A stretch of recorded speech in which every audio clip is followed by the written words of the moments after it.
No 3, todos dão um grande boa noite. 1, 2, 3. E agora, nós temos ainda graças extraordinárias para essa noite. Tudo aquilo que vivenciamos até agora, nesse domingo do Senhor, nós queremos agora venerar esse projeto de Deus na vida de todos nós e que é vontade de Deus a santidade para todos. Nós vamos receber as relíquias de Carlo Acutis e da Beata Benigna nesse palco, para nossa veneração, para que possamos rezar. E nós queremos, para iniciar, já nos preparar para receber essas relíquias. E nós vamos nos preparar cantando.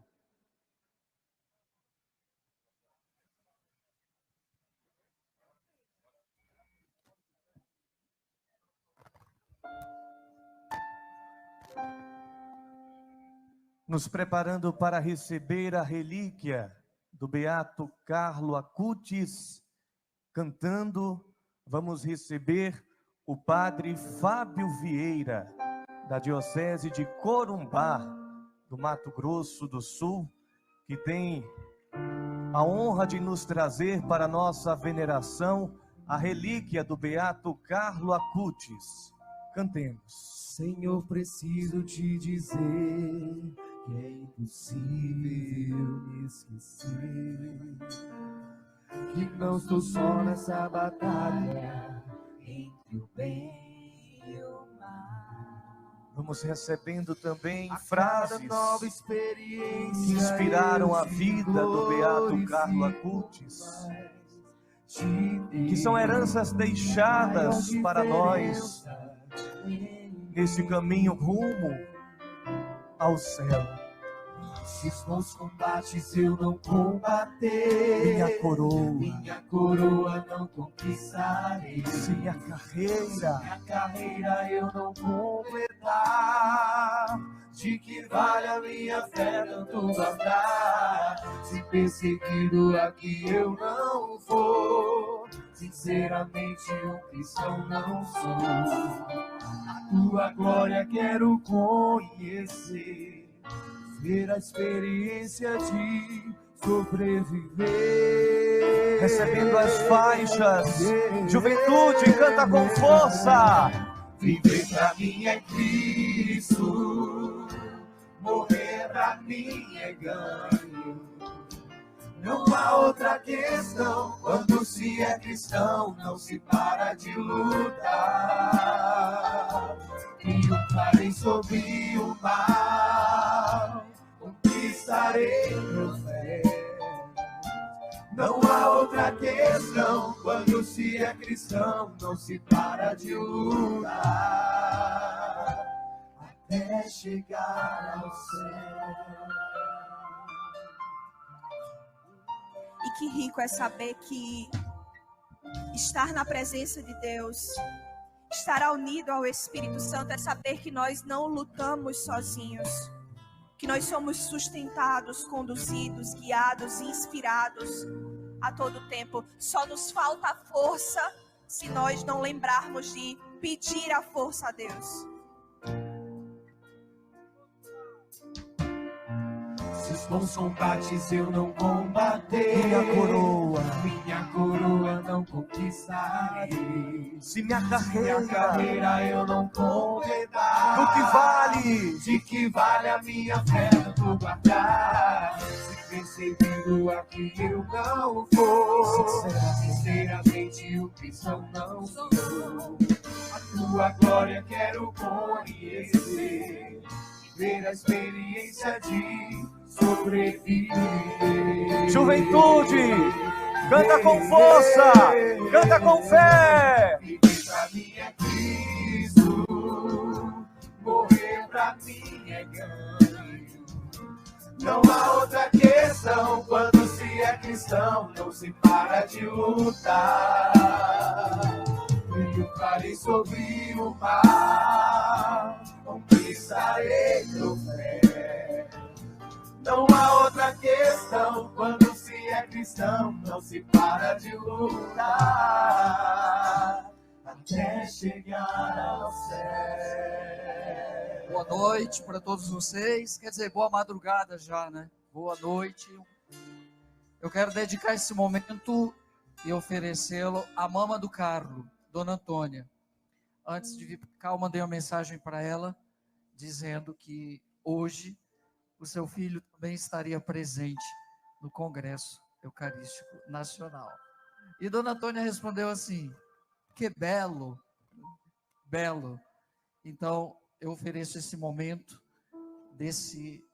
dessa minha fala, um pouco rápido, porque eu teria que ter um dia todo para falar do Carlo, e eu posso dizer como padre, eu recebi uma grande graça de ter conhecido a família do Carlo há mais ou menos 10 anos, e ter morado no ano de 2020 com a família dele, vivendo ali o dia a dia, almoçando, tomando café e, sobretudo, rezando. Foi naquele mesmo ano de 2020, no auge da pandemia, que eu fui entender algumas coisas também que me ajudou no meu sacerdócio. Como que aquele jovem que morreu aos 15 anos, pôde nos dar uma mensagem tão forte de amor pela Eucaristia. Vocês podem sentar um pouquinho. E, de uma forma assim, bem rápida, Carlo nasceu em Londres, no dia 3 de maio de 1991.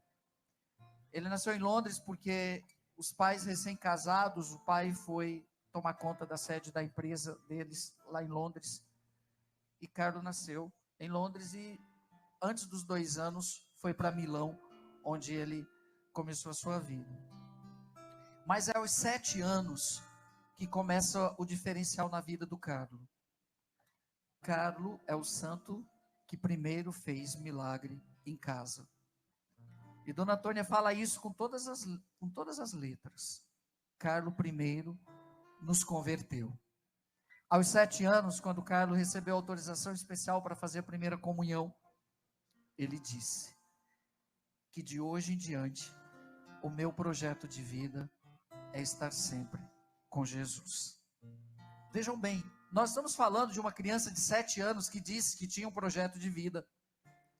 Se nós perguntarmos para tantos jovens e para tantas pessoas se elas têm projeto de vida, elas não vão saber responder.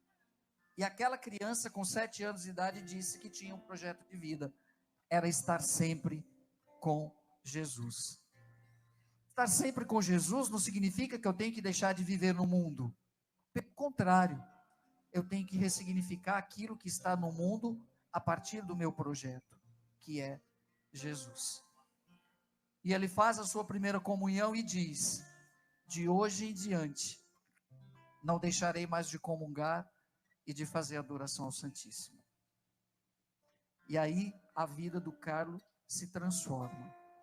Mas ele, como eu disse, fez milagre primeiro em casa. Carlo era apaixonado por internet, por informática. Eu muitas vezes entrei na biblioteca dele, no quarto dele, livros dessa grossura, assim, de quem está fazendo faculdade, doutorado em informática. E Carlo sabia montar e desmontar um computador. É tanto que Carlo é candidato a patrono da internet. Por quê? Carlo não tinha celular, não tinha rede social nenhuma, mas ele conectava o seu notebook, e depois da sua morte nós descobrimos o seu grande legado. Carlo pegava o notebook, conectava ali, passava horas. O que ele fazia no computador, hein? Nós fomos descobrir isso depois. O tempo passa e Carlo continua sendo para a sua família aquele jovem alegre, belo, porque Carlo era muito bonito. Mas a beleza do Carlo não era só física, era uma beleza que vinha da alma. que transcendia. Quantas vezes conversando com a avó dele, com a Luana dizia assim: Padre Fábio, meu neto era solare. Solare. No italiano traduzindo, era brilhante. Meu neto era leggero, era leve. Todo mundo queria estar perto do Carlos, porque sentia uma coisa muito boa. O pai do Carlos disse uma vez para mim: Padre Fábio, se você sentasse 5 minutos com o Carlos, em 5 minutos ele dizia para você quem você era. Logicamente, nós conversando, a gente conversava todos os dias depois do almoço, porque vejam bem, quando a mãe do Carlos me chamou para ir para a Associação Carlo Acutis e ajudá-los, que foi logo depois da exumação do corpo do Carlos, antes da beatificação, eu comecei a atender confissões e ajudar no santuário onde está o corpo dele, e de repente veio a pandemia e mudou tudo. Mudou tudo, gente. De repente, a Itália, primeiro país da Europa, do Ocidente, a enfrentar aquilo tudo, e nós, de repente, fechados dentro de casa. Então, a mãe do Carlos, os irmãozinhos dele, a babá das crianças, a avó, a tia. De 11 de março até 4 de maio, o que nos sustentou todos os dias foi a Eucaristia. Aí, um dia conversando com Dona Antônia, a senhora já parou para pensar uma coisa? O mundo todo ficou sem missa, nenhuma igreja abriu na Itália, depois, consequentemente, no mundo, mas a família do Carlos não ficou um dia sem missa. Ele trouxe um padre do Brasil, lá do Pantanal, e colocou dentro da casa dele. Não me perguntem por quê. Só sei que fui eu. E foi a Eucaristia que nos sustentou todos os dias. A Eucaristia e o Santo Terço. Porque o amor de Carlos por Nossa Senhora fazia aquilo que... Se vocês perguntassem para mim assim, o que Carlos fez de diferente, de extraordinário para ser santo? Eu diria para vocês o seguinte: Carlos foi católico de verdade. Carlos foi católico de verdade. Amava a Eucaristia. Nossa Senhora, a única mulher da sua vida, a única mulher da sua vida era Nossa Senhora.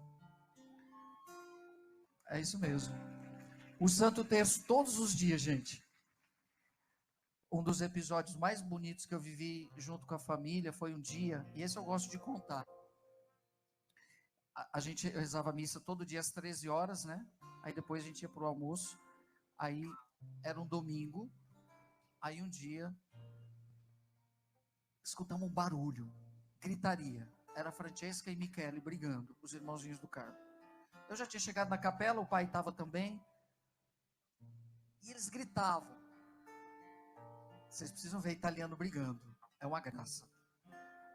De repente, eles entram na capela gritando, Francesca chorando, e gritava, e o André falou: basta, basta.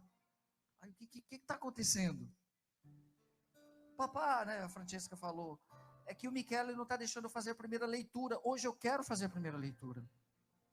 Ah, meu Deus. Aí o André falou: vai lá, Padre Fábio. Michele, deixa a tua irmã fazer a primeira leitura? Não, lascio. Não deixo. Por favor, Michele, só hoje. Não. E foi uma confusão. E para fazer esse menino deixar ela fazer, porque ele queria fazer a primeira leitura. Eles têm 12 anos hoje. Isso foi em 2020, tinha 10 anos. Aí, Francesca, o Michele não quer deixar, e vem o pai e tal. Por fim, tá bom, Padre Fábio, eu vou deixar. Fala: vamos lá, Francesca. O Michele deixou você fazer a primeira leitura. Agora eu não quero também. Pronto. Assim, agora, André? Que confusão. Pronto. Para terminar a situação, a partir dos próximos domingos, vai ter a escala. Então, André, nós vamos fazer o seguinte: nós somos a paróquia Acutis. Eu sou o pároco, seu pai é o vice-pároco, o Michele é o coroinha, a Francesca a leitora, e a Dona Antônia é a bispa, né? A mãe do cara, e os funcionários da casa eram os leigos. Então vamos fazer a escala. Conclusão: quem fez a primeira leitura, a segunda leitura e salmo foi o pai, porque eles emburraram e não quiseram fazer mais nada. Conclusão: depois a gente saiu pro almoço. Aí o André falou assim: Padre Fábio, desculpa, André, que coisa linda que aconteceu aqui. Como assim, Padre Fábio? Eu nunca vi na minha vida, nem no Brasil, em lugar nenhum, duas crianças brigando para proclamar a palavra de Deus. Que coisa linda. Ele, vindo por esse lado, é mesmo, é maravilhoso. Duas crianças disputando quem ia fazer a primeira leitura. As nossas crianças hoje, de jovem, disputam outras coisas. Não proclamar a palavra de Deus. Em síntese, que eu posso dizer a vocês, hoje a família do Carlo vive o carisma do filho. Porque Carlo fez milagre primeiro em casa. Primeiro ele converteu os pais, que eram católicos, mas de nome, não praticante como nós entendemos. E os primeiros milagres do Carlo acontecem com a própria família. Vejam bem, Dona Antônia, Carlo era filho único. Carlo morreu em 2006. Dona Antônia não podia mais engravidar. E 4 anos depois, aos 43 anos, ela ficou grávida de gêmeos. E nasceu esse lindo casal, Francesca e Michele. Ela, Padre Fábio. É isso mesmo, gente, é milagre isso. Porque tem o ditado que diz, né, que santo de casa não faz milagre, mas o Carlo fez milagre primeiro em casa. E o tempo vai passando e como adolescente, Carlo continuou com o seu projeto de vida. O seu projeto de vida de estar sempre com Jesus. Sempre. Nonio, Madio, não eu, mas Deus. É para ele. E uma das frases mais lindas do Carlo, que eu particularmente considero, é essa. Ergue um pouquinho. Vamos ler juntos. Todos.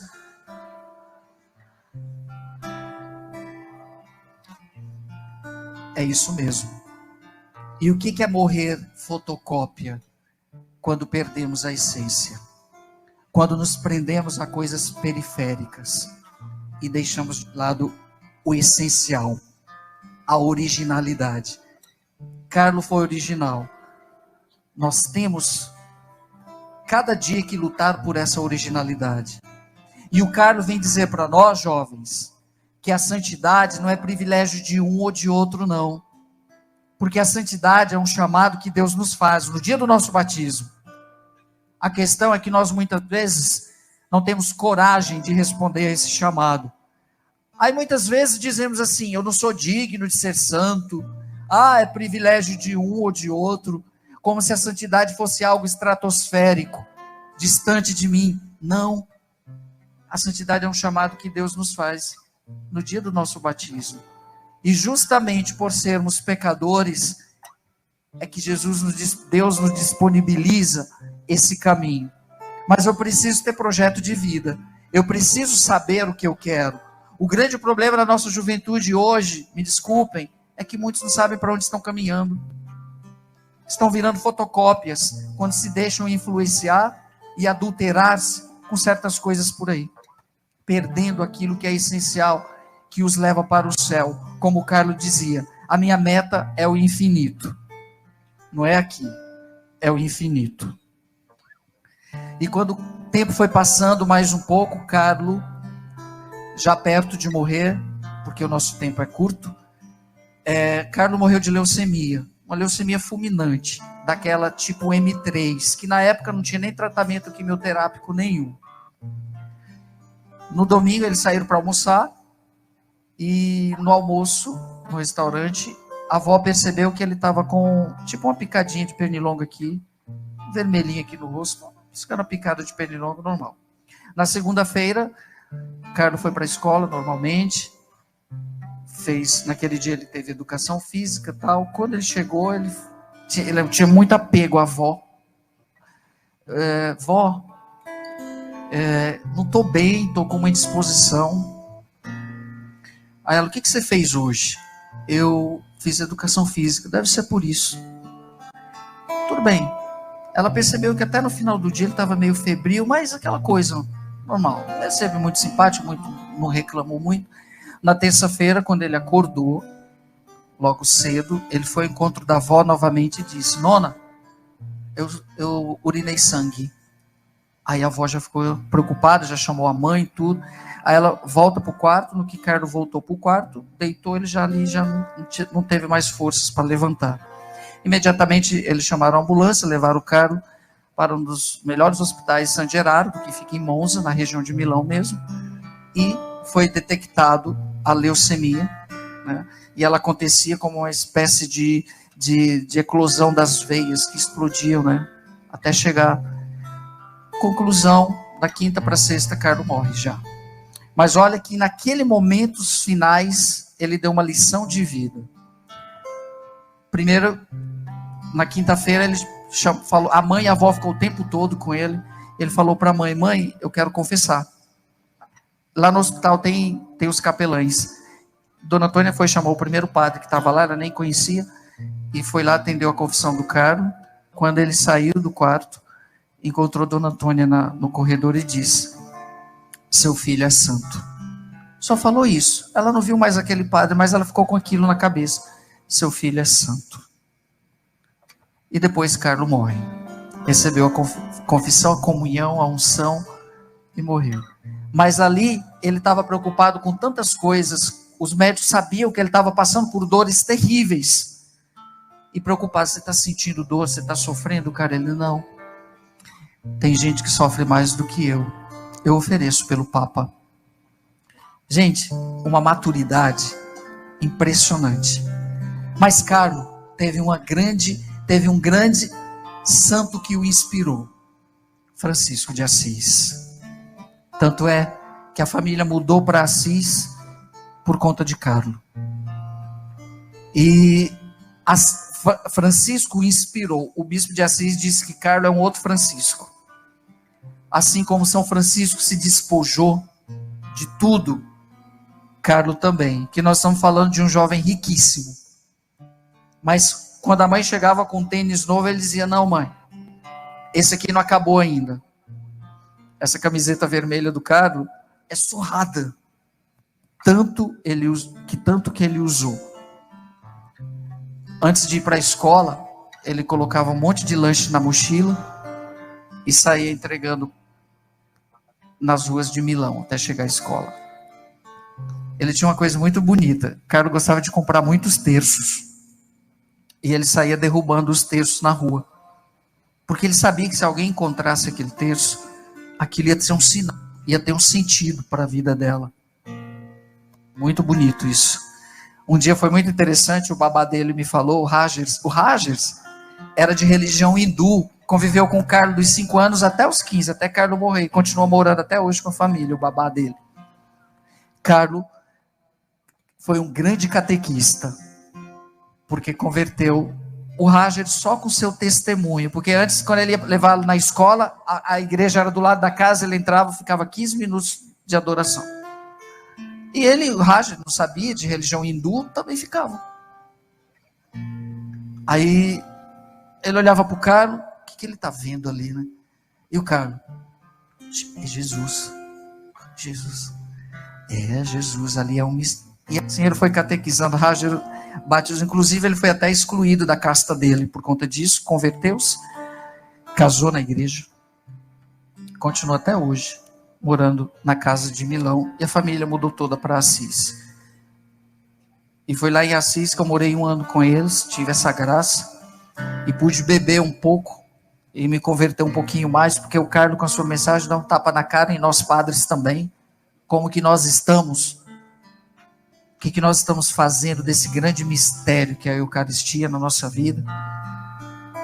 Será se rezamos com piedade como deveríamos? Um dia Carlos estava passando à noite em Milão, Dona Antônia que fala as peripécias do Carlos, e eles passaram em frente a uma boate, estava aquela fila de jovens que dobrava. Carlos ficou indignado dentro do carro, mas como, irmã, mas como pode? Se esses jovens soubessem o verdadeiro valor, essa fila aí, essa fila era para entrar na igreja, a igreja não ia caber de tanto jovem, mas eles estão perdendo tempo para entrar em boate. Não, mama, isso não pode. Mas filho, eles têm que descobrir que eles amam Jesus, que Jesus é mais importante do que o show que vai ter ali dentro. Aí quando o Carlos morreu, por isso que foi muito fácil chegar e a própria congregação pela causa dos santos fazer a investigação da vida do Carlos, das suas virtudes, porque ele deixou tudo no seu diário de bordo, no seu notebook. E olha que foi interessante, porque um dia a dona Antônia sonhou que o Carlos dizia assim para ela no sonho: mama, il testamento.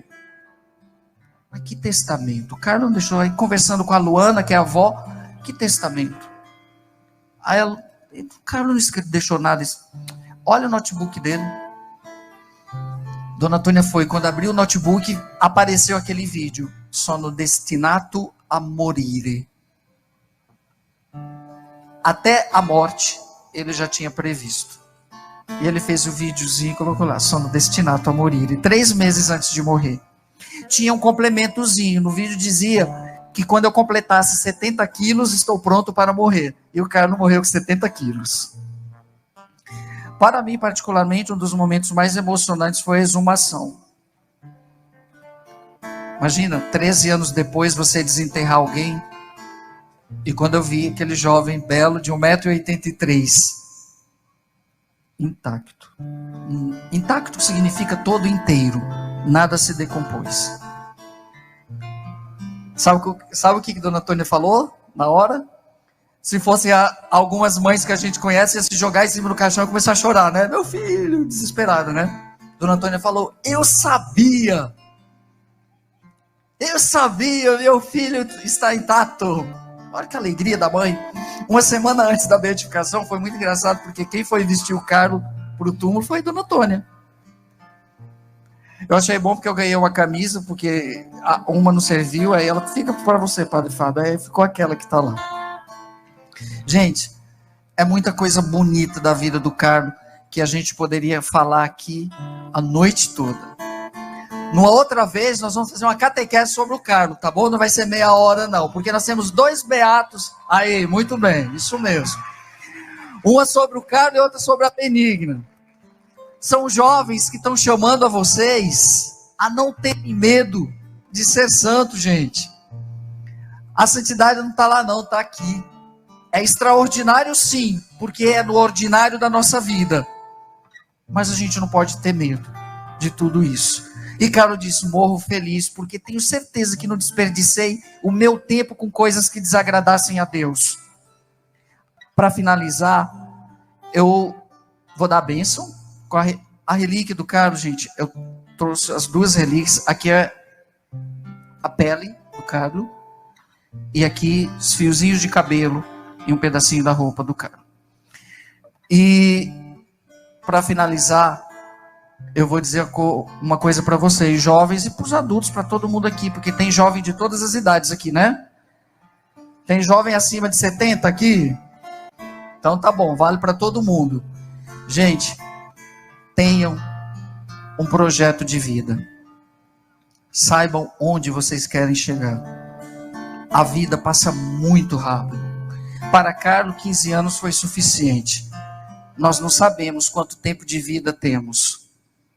A mensagem do Carlos é essa, profunda, de ter o seu projeto de vida e, sobretudo, que a Eucaristia é a minha autoestrada para o céu. Na Itália, as autoestradas são aquelas rodovias que chegam rápido no seu destino. Logicamente, traduzir para o português fica meio complicado. A gente traduz por via expressa, porque nós temos. Porque se a gente for traduzir por algumas rodovias cheias de buraco, a gente não chega em lugar nenhum. Mas a via expressa é a Eucaristia. E Carlos ainda falava o seguinte: se você não conseguir pela Eucaristia, que é a sua via expressa, tem um outro caminho também. Pela escada. É o Santo Terço. É a minha escada para o céu. O amor a Nossa Senhora. E eu termino cantando esse refrãozinho dessa canção, que é muito bonita. E para a gente finalizar, homenageando a Nossa Senhora, e assim eu darei a bênção. Eu era pequeno, nem me lembro, só lembro que à noite, ao pé da cama, juntava as mãozinhas, rezava apressado. mas rezava como alguém que ama. Bem bonito.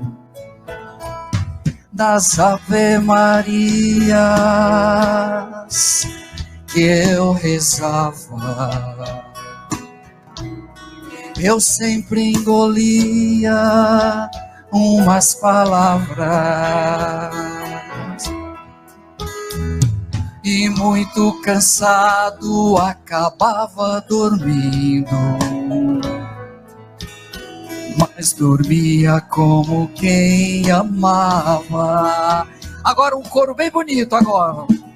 Ave Maria, Mãe de Jesus, o tempo passa, não volta mais. Tenho saudade daquele tempo que me chamava de minha mãe. Ave Maria, Mãe de Jesus, Ave Maria, Mãe de Jesus.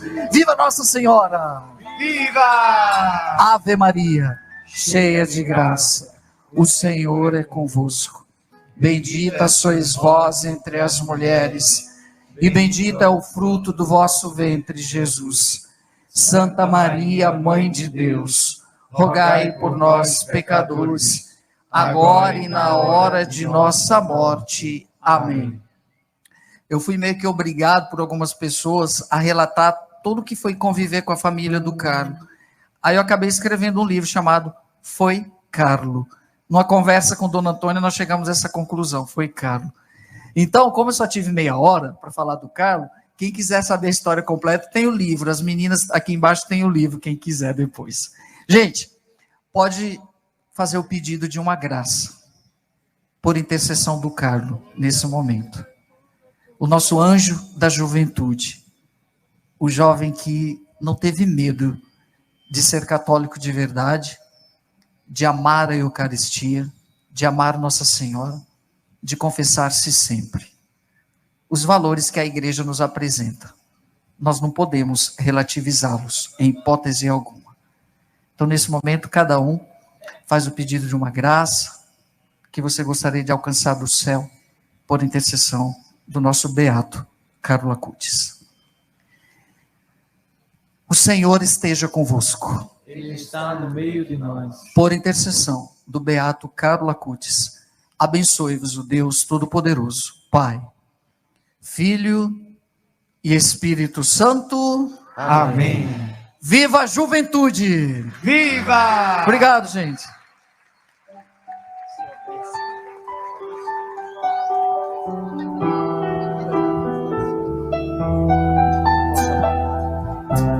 Agradecendo o nosso querido Padre Fábio Vieira, da Diocese de Corumbá, Mato Grosso do Sul. Muito obrigado, Padre. A gente já queria agora acolher também as relíquias da Beata